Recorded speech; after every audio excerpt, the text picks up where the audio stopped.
Ito yung bunga ng singkamas, oh. Paano? Ikaganyan niyo po. Oo. Di hugasan niyo na ate. Oo. Di, pag dininding po, lalagyan niyo ng bagong, di ba? May bagong po. Ilalagay niyo na po to. Ano bang kasama nito ate? Anong kasama niyo? Yung halimbawa kapares nito, di ba pwede ito? Kasama ate, sitaw, sigarilyas, singkamas, at saluyo. Ah. Pwede pong ito po magsabay. Pag kumulo na po yan, bago niyo ilagay po yung sitaw. Oh, ganun. Magkano yung ganyan? 1/4 madami. Di ba ito yung bulaklak ng katuray? O, bulaklak na ng katuray ito. Ayan. 1/4 lang ate. O, kasi mapait yan eh. Pero masarap yan. Tatanggalin mo lang yung gitna niya. Oo. Ganyan lang oh. Ganyan lang ang pag-alis din oh. Ayan.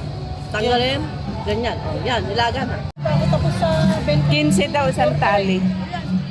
Isang tali na yun, 15. naman na ako nakita. Yan. sarap po ba sa inyo?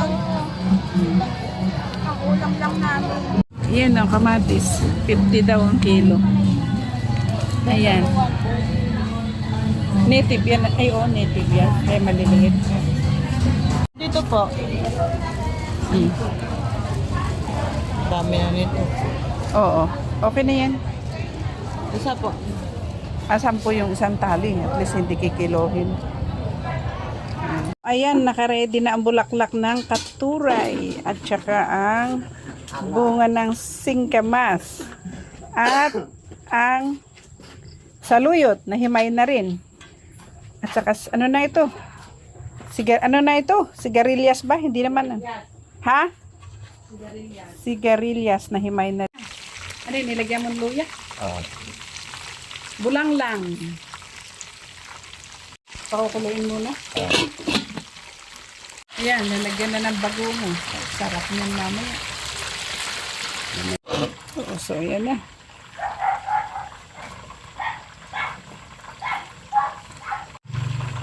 Saluyot. Ilaglag na rin, sabi niya ang ano. Hindi ko na alam ang pangalan yan. Basta yun na yun. Hindi pa nga kami nakain. Nagluluto pa lang. Mamaya. Pusa, kahit saan ako pumunta may pusa. Oh. Mamaya na ha. So ayan. Luto na to. Lagay natin yung bulaklak ng katuray. Ng katuray, o yan, nalagay na.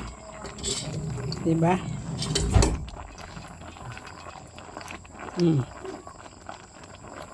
Takpan natin. So, ayan. Yummy na. Bango. Amoy na talagang. So, ayan, luto na. Oh. Bagoong lang halo niyan. Tsaka tubig. Oh. Ganyan ang lutong probinsya.